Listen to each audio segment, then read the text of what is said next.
Thanks সুন্দর চায়ের জন্য। চা তো আমি বানাইনি, মা বানিয়েছে। চা আমি বানাতে পারি না। ভিতরে তো সবাই বললো চা আপনি বানিয়েছেন। মিথ্যা বলেছে। পাত্রীর মার্কেটিং, আর মার্কেটিং করার জন্য পাত্রীর আশেপাশের মানুষ টুকটাক মিথ্যা কথা বলে। আমি চা কেন কিছুই বানাতে পারি না, কারণ ছোটবেলা থেকে আমি রান্নাঘরে ঢুকিনি। মা বলতো রান্নাঘরে ঢুকলে নাকি আমি কালি হয়ে যাব, আর কালি হয়ে গেলে আমার কপালে কোনো ভালো বর জুটবে না। আপনি খুব সুন্দর করে কথা বলেন, শুনতে খুব ভালো লাগছে। আমি না একটু বেশি বেশি কথা বলি, আর মার কাছে এটার জন্য অনেক বকাও খেয়েছি। আমাদের বিয়েটা যদি হয়ে যায় তাহলে আপনি এভাবেই কথা বলবেন। আসলে আমি একটু চুপচাপ স্বভাবের, তো খুব বেশি কথা বলি না। এই কিছুক্ষণে যত কথা বললাম মনে হয় না গত 2-3 দিনে এত কথা বলেছি। আপনার কথা শুনতে ভালো লাগছে, আপনার সাথে কথা বলতেও ভালো লাগছে। সেটা নিয়ে আপনি একদমই চিন্তা করবেন না, আপনার ভাগেরটা আমি বলে দিব। আর এখন তো টুকটাক কথা বলতে পারছেন, পরে দেখা যাবে সেটাও বলতে পারছেন না আমার বকবকানির জ্বালায়। আপনার হবি কি? প্রেম করা। সুন্দর ছেলে পেলে দেখলে আমি প্রেমে পড়ে যাই। ডেট করতে গিয়ে যে বাসায় কতবার ধরা খেয়েছি, কত যে মায়ের খেয়েছি আমার মার কাছে।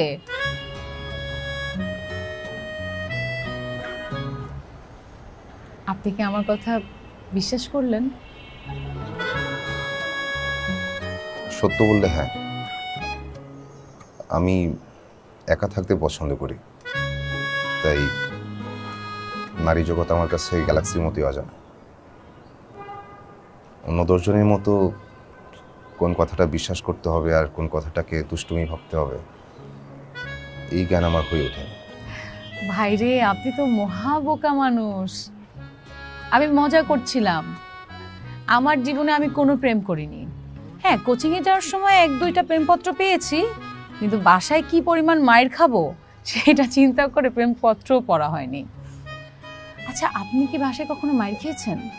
না না, আমি খুব শান্তশিষ্ট বাচ্চা ছিলাম, আমাকে মায়ের খেতে হয়নি। আমরা ছিলাম লেজ বিশিষ্ট, চাচিরা ফুপুরা একসাথে থাকতাম, কাজিনরা সবাই গ্রুপ ওয়াইজ মায়ের খেতাম। মজার না ব্যাপারটা? আচ্ছা, আপনাদের গলির মুখটা বাঁশ দিয়ে বন্ধ কেন? ও, ওটা এক পাগল প্রেমিকের গল্প। মানে আমাদের এলাকার এক বড় ভাই আমাকে বিয়ে করতে চায়। মানে আমাকে ছাড়া নাকি সে বাঁচবে না। বাবা আমাকে বিয়েও দিয়ে দিত, কিন্তু প্রবলেমটা হচ্ছে সে বাসার চেয়ে না জেলখানায় বেশি থাকে। মানে ঘটনাটা ঘটে যেত কিন্তু ঘটলো না। সে এখানে বাস বেঁধে রেখেছে যাতে কোনো পাত্রপক্ষ দেখতে আসলে গাড়ি নিয়ে আমার বাসার সামনে কেউ না আসতে পারে, এই জন্য। যাক, ঘটনাটা না ঘটে ভালোই হয়েছে। খায়রুল সাহেব, কি বলেন আপনি? মানে ট্রাফিকটা কি ক্লিয়ার করে দিব? বাসগুলা কি খুলে দিব? ভালোই হয়।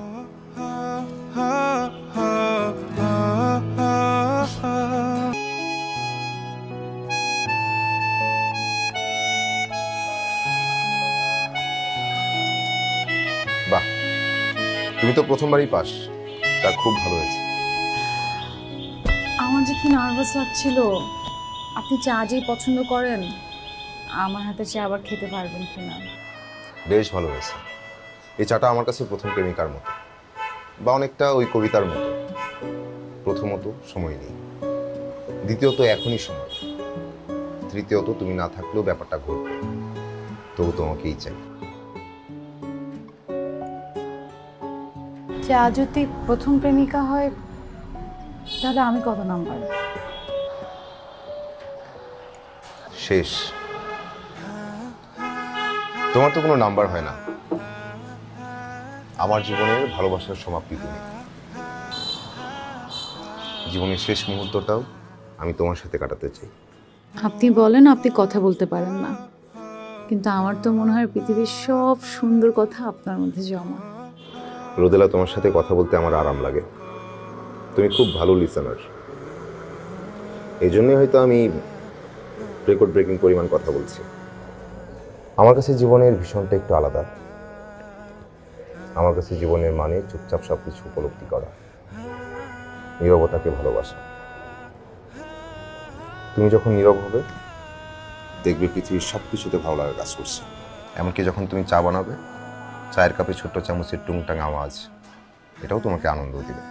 আপনি কি জানেন জীবনে এক কাপ গরম পানি না বানানো মেয়েটা আজকে আপনার হাসি মুখ দেখার জন্য চা বানানো শিখে গেল।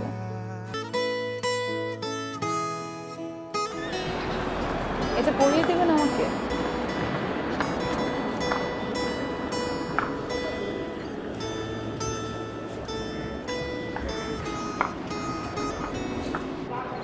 এই ফুলে তোমাকে সুন্দর লাগছে। ফুল ছাড়া সুন্দর লাগে না? অবশ্যই লাগে।